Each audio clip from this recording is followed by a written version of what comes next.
Hi guys, what's up? Today mag-unboxing ulit ako ng car part. I ordered this sa AliExpress from China. It takes like 3 weeks to arrive here in United States. But not too bad. 3 weeks. Kung hindi naman kayo nagmamadali, yeah, you can order from AliExpress. So ito yung package. See, from China. So unbox natin. Tingnan natin kung ano laman ito.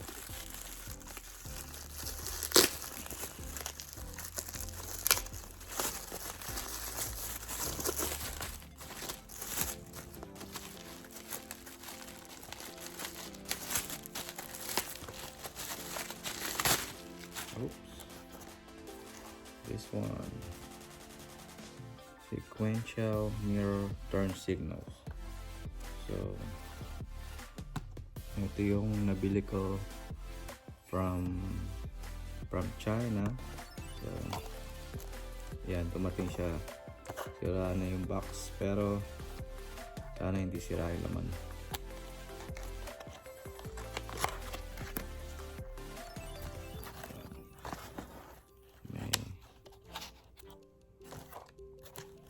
Made in China but designed in Germany.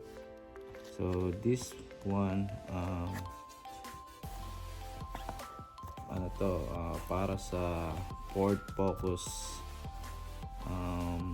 ST na year 2013 to 2018. Fit siya. So yan. So ayan yung laman niya.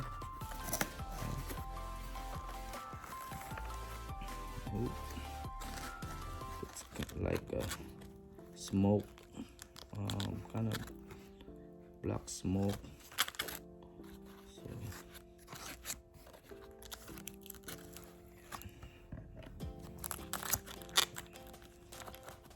tapos may kasama siyang tool. Yan, pang yan, kasama na siya. So madali lang tong install, very simple. Yeah.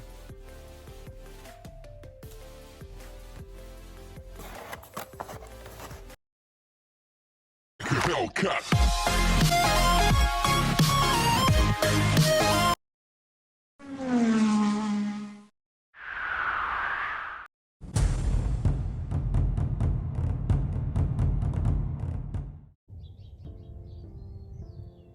So ayan guys, pakita ko sa inyo yung stock na turning signal ng sasakyan. So ito siya, clear.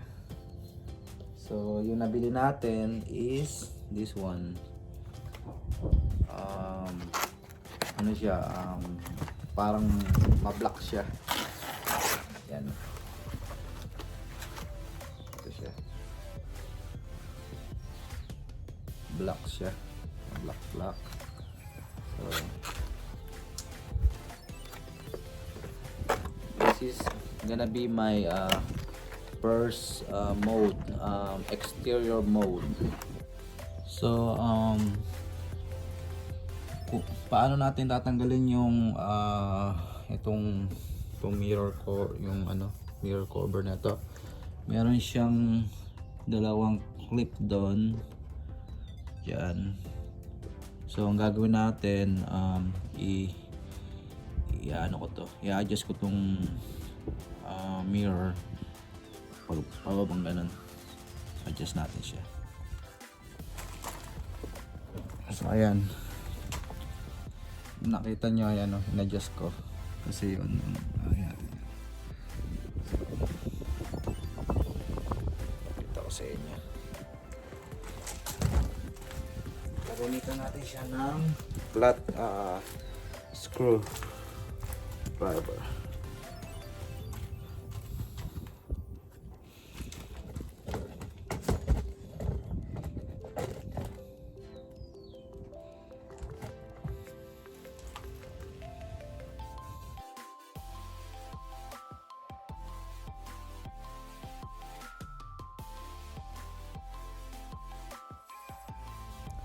So guys, so ayun na siya nung natanggal ko yung cover. So ito yung cover. So this one, so ito yung papalitan natin. So tatanggalin natin to.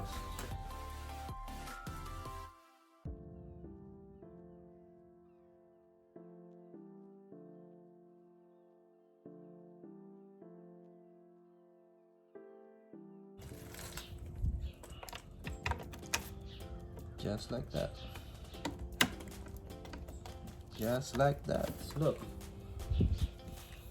Just like that. Pero ano siya yung medyo loose siya. Lagyan natin ng double-sided tape dito.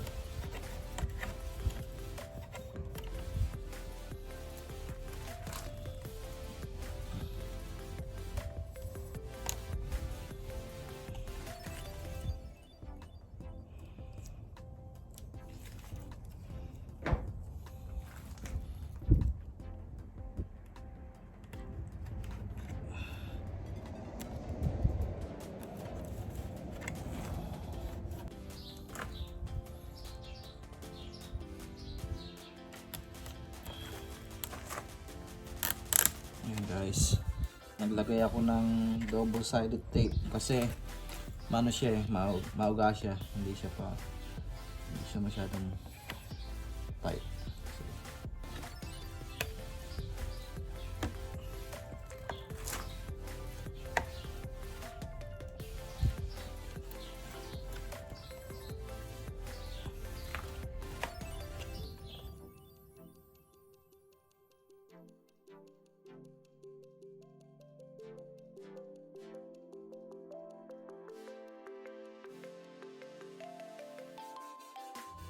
So ayan guys, na-install ko na. Tingnan natin, alisin natin yung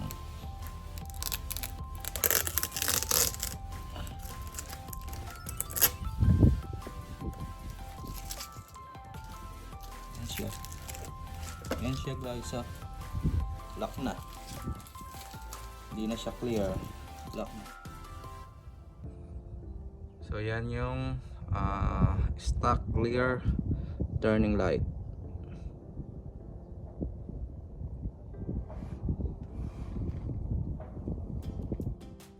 And then ito yung in-install natin na turning signal light. Okay guys, much better. Ganda niya.